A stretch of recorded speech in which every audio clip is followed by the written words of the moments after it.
A ver, mi historia es un poco al revés. No arranca con un principio, como suele pasar, sino con un final, la muerte de mi padre. Y fue eso, precisamente, lo que me obligó a volver a un hogar que la verdad ya ni reconocía. Y aquí lo tenéis. Este es mi árbol genealógico, que es, bueno, es el mapa de mi propia división. Por un lado, la familia turca. Por el otro, la kurda. Una historia llena de secretos que, sin yo saberlo, estaba a puntito de salir a la luz. Mi regreso a Turquía, a Ankara, después de 7 largos años. Uf, no fue para nada un reencuentro feliz. De repente me sentí como una extraña en mi propio país, como si estuviera viendo desde fuera una vida de la que yo misma había huido. El avión aterrizó de madrugada, y con la primera luz del día me invadió una ola de culpa tremenda. Era una sensación extraña, una mezcla de sentimientos de todo tipo, pero sobre todo sentía vergüenza.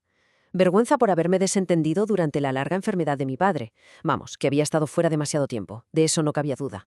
Y al volver a la casa donde crecí, esa sensación de extrañeza no hizo más que aumentar. Es que todo parecía más pequeño, como si se hubiera encogido, como si la vida se hubiera escapado de allí junto con mi padre.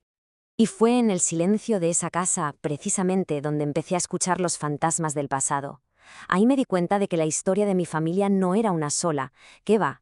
Eran dos historias, dos relatos, luchando por el mismo espacio, bajo el mismo techo. Una de esas historias, claro, era la oficial, la que todo el mundo conocía, la de mi abuelo, Firuz Riza Pasha, un teniente otomano, vamos, un hombre de Ataturk, uno de los orgullosos arquitectos de la nueva República Turca, un hombre que, de hecho, luchó con todas sus fuerzas para anular el tratado que le daba un estado a los kurdos.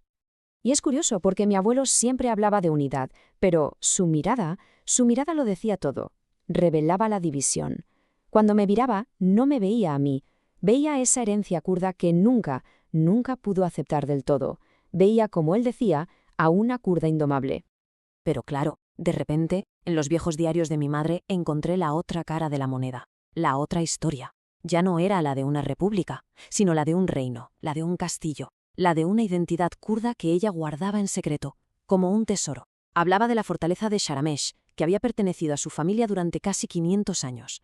Y poco a poco fui entendiendo que el conflicto privado de mi familia, esa tensión interna, era en realidad un pequeño reflejo de un conflicto mucho más grande, mucho más sangriento. Y esta verdad me golpeó de lleno a través de mi amiga Susan y su trabajo con los refugiados. Las cartas que me enviaba Susan desde el corazón del Kurdistán eran desgarradoras, pintaban un escenario desolador, y en ellas siempre flotaba la misma pregunta, la que atormentaba a todos. Pero bueno, ¿quién tiene la culpa de todo esto? La respuesta, la verdad, era dolorosa y muy compleja, porque la culpa no era solo de los enemigos de fuera, residía en gran parte dentro, en su propio liderazgo fracturado. Hablamos de una guerra civil larguísima, de odios tribales, de líderes que eran poco más que marionetas. Al final, la lección es clara. Una nación dividida contra sí misma no puede sobrevivir. Y de golpe, todo eso que parecía apolítico, lejano, se volvió brutalmente personal. Las palabras de Susan me mostraron el coste real de este conflicto, un coste que se mide en cuerpos abandonados en la ladera de una montaña. Cuerpos que, como ella decía, aún tenían los ojos abiertos, como si no se creyeran que estaban muertos. Y así, de vuelta en el estudio de mi padre, entre el polvo y el silencio, todas estas historias, la personal, la política, empezaron a encajar. Empecé a atar cabos y a descubrir cuál era la verdadera herencia que él y mi madre me habían dejado. Y no se trataba solo de dinero o propiedades, para nada. Era más bien como un rastro de pistas. Primero apareció una lista escrita a mano por mi madre con sus bienes. Después, una bolsa con una cantidad de dinero importante. Luego, una llave de hierro, antigua, muy ornamentada. Y finalmente, la revelación, la existencia de unos documentos históricos cruciales. Esto iba de algo mucho más profundo. Y entonces todo cobró sentido. Lo entendí.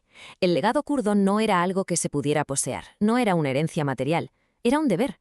Era la responsabilidad de proteger, de preservar la historia de todo un pueblo. ¡Claro! Ese descubrimiento lo cambió todo en mí. Ya no podía quedarme al margen, mirando mi propia vida desde la barrera. Tenía que tomar una decisión. Era el momento de pasar de ser una simple espectadora a convertirme por fin en la actriz principal de mi propia historia. De repente vi mi vida dividida en dos caminos muy claros. Por un lado, podía seguir siendo una espectadora, volver a mi vida cómoda en Europa, casarme, enterrar el pasado y hacer como si nada. O bien, podía hacer lo contrario, subirme al escenario, emprender un viaje incierto al Kurdistán para abrazar mi identidad de una vez por todas y reclamar mi legado. La elección, la verdad, estaba clarísima. La herencia no era solo para guardarla en un cajón, era para usarla. Y entonces, al acercarme a la frontera, allí estaba. Lo vi, mi castillo de leyenda, con sus piedras doradas por el sol de la mañana. Y supe que ese no era el final de mi viaje, ¿qué va? Era el verdadero principio. Y esto me deja con una pregunta en el aire. ¿Qué significa heredar no solo bienes materiales, sino la historia, el peso y la responsabilidad de todo un pueblo?